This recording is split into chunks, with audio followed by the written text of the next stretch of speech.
Time for a challenge. 3 distinct areas of the same town. Which one is the best for street photography? Let's find out.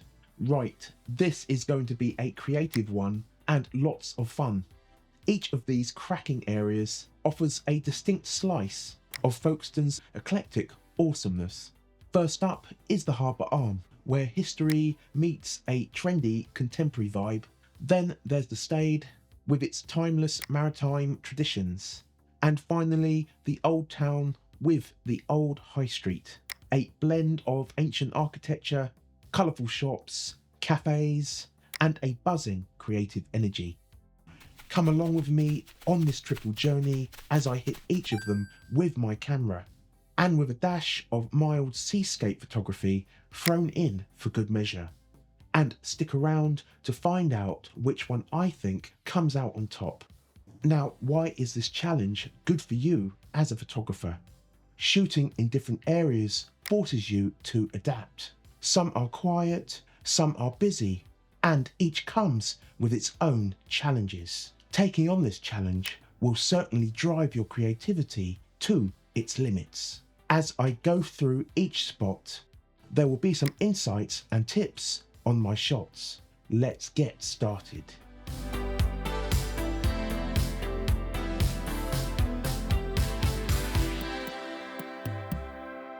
First up, the Folkestone Harbour Arm. Once a pivotal embarkation point during both World Wars, today it retains its maritime charm, but has transformed into a lively promenade with eateries, bars, and art installations. It also has this beautifully kept, defunct train station that, because it's so randomly placed, it reminds me of a movie set or something that you find at Disneyland.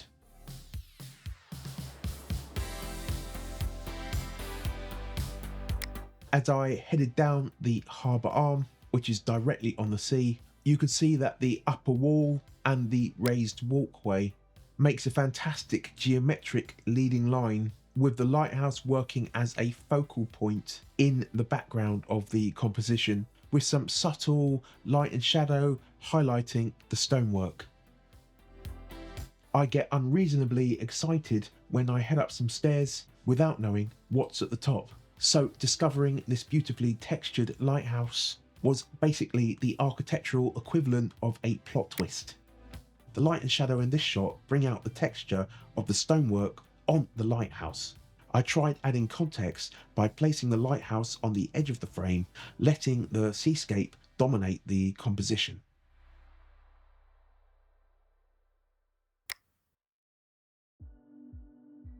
On my way back, past the food hall and the restaurant section, I found an interesting hut with no visible entrance, like it just appeared there one day.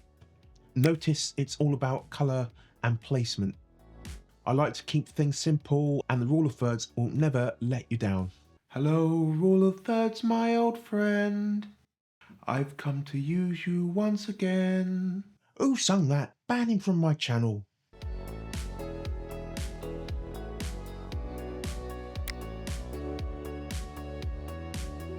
I'm outside one of the randomly placed cafes in this unique area. There's a bit of mystery in this next image.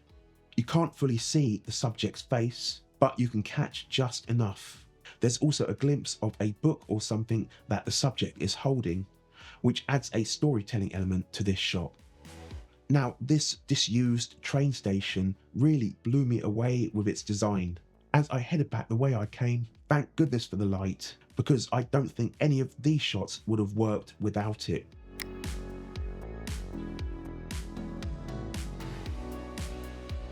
I think it's important to emphasize the curves so that they trail into the bottom of the frame, creating natural leading lines.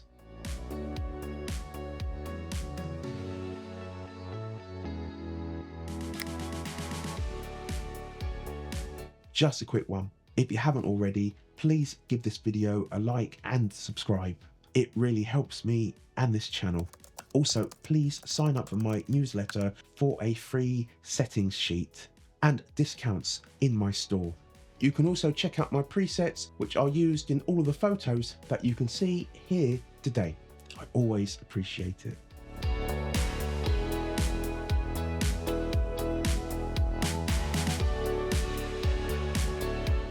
Next, we move on to the Stade. This area has been the heart of Folkestone's fishing community for centuries. The Stade has a long walkway that takes you right down to the beach, with the harbour area off to the right. I'm not really a fan of cloudy skies or empty spaces in photos when there's not much happening at the top of the frame. So I tried breaking up by placing this chain barrier across the upper portion of the composition, adding a bit of maritime context to the boats below.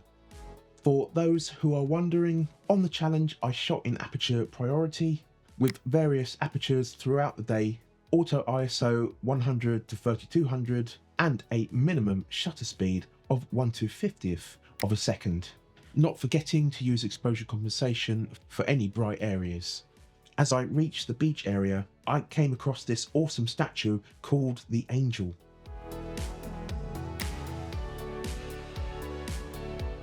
As I tentatively ventured down into the expansive harbour area, I was half prepared to get flooded and washed out to sea. But hey, unexpected surprises are part of the fun.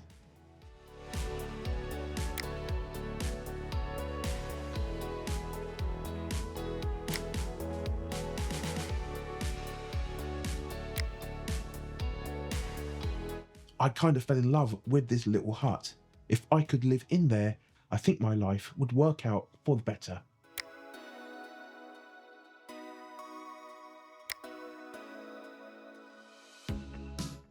As I left the harbour area, I went back to the angel statue where I caught this busier composition and was pleasantly surprised to see a pram on the left of the frame. I think it adds an unexpected balance to this image, so always consider returning to the same scene to see if any elements have changed.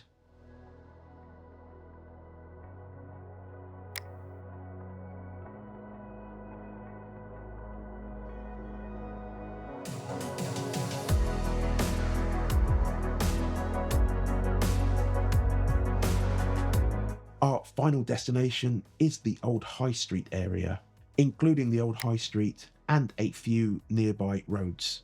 This old route is now the heart of Folkestone's creative quarter. It's got some lovely 18th century buildings, and it's packed with independent shops and cafes where only cool people get to drink. So that's me out. Starting off at the bottom of the Old High Street, you can't beat a bloke in a fluorescent green tabard with a large bouncy piece of fabric obscuring his head walking past a shop called Bounce. It's out of season and there's not many people around, so it's actually better when it's quiet like this.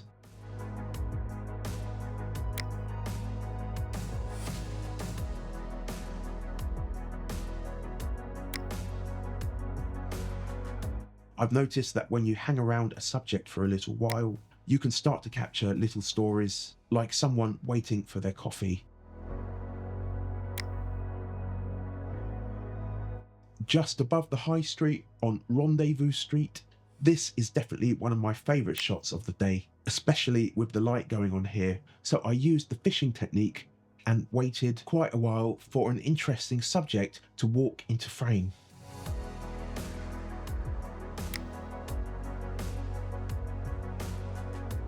With this composition, I deliberately wanted the flowers in the bottom right of the frame, as they added an attractive foreground interest.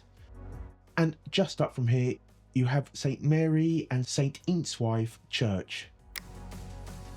Any stonework leading up to a church will make a great leading line.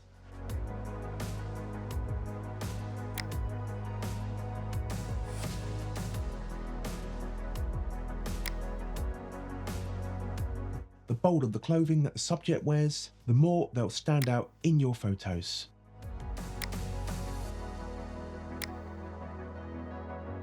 And for this final shot at the top of the high street, another favourite shot of mine. I wish every street had this level of texture, colour and detail. So the old high street with its insane colours and the surrounding streets was fantastic to shoot, but was it my favourite of the day? In terms of standout subjects and vibrant photos, I'd say yes. But I also love the unique charm, architecture and quirkiness of the Harbour Arm. The Stade would have been better if it had been busier and less flat. In the end, the Harbour Arm and the Old Town both had their strengths, making them my top picks of the day. Now it's your turn. What towns or areas, whether you've visited them or not, have a couple of distinct spots that you think would be perfect for this challenge? Please let me know down below. And I'd love to know which one of these photography sets was your favourite and why. Now check out this challenge where I give myself 1 hour in a street that I've never been to before to capture as many decent shots as possible. Until we meet again, go forth and create.